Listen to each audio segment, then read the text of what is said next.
TDP party అధ్యక్షుడిగా junior NTR young tiger ఎన్టీఆర్ని TDP పార్టీకి అధ్యక్షుడిగా నియమించడానికి సిద్ధంగా ఉన్నారట.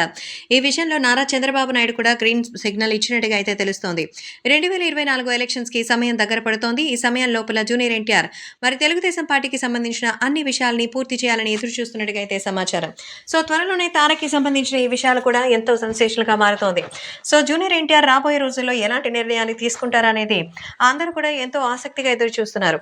ప్రస్తుతం సోషల్ మీడియాలో సైతం ఈ విషయం ఒక్కసారిగా వైరల్ అవుతోంది.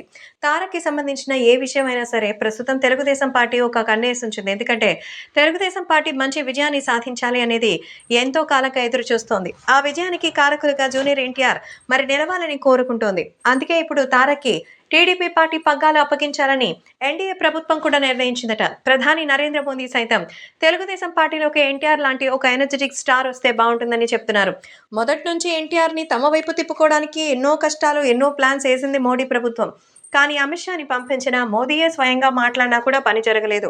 కానీ బాలకృష్ణ నందమూరి కుటుంబం అనుకుంటే అది చాలా ఈజీగా అవుతుంది.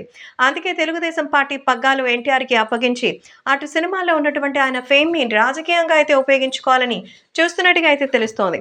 మరి ఎన్టీఆర్ నిర్ణయాన్ని మరి వీళ్ళందరూ కూడా గౌరవిస్తారా? జూనియర్ ఎన్టీఆర్ ఏం చేయాలనుకుంటున్నారు? ఎన్టీఆర్కి సంబంధించిన ఈ విషయాలు మాత్రం రాష్ట్ర వ్యాప్తంగా ఎంతో వైరల్ అవుతోంది. తెలుగుదేశం పార్టీ కోసం జూనియర్ ఎన్టీఆర్ రావడం ఇది మంచి నిర్ణయమే అని అందరూ కూడా ఎదురు చూస్తున్నారు. అంతేకాకుండా టీడీపీ పార్టీ పగ్గాలు అప్పగిస్తే మేము ఎన్టీఆర్ వైపే అంటున్నారు ఎంతో మంది సినీ అభిమానులు.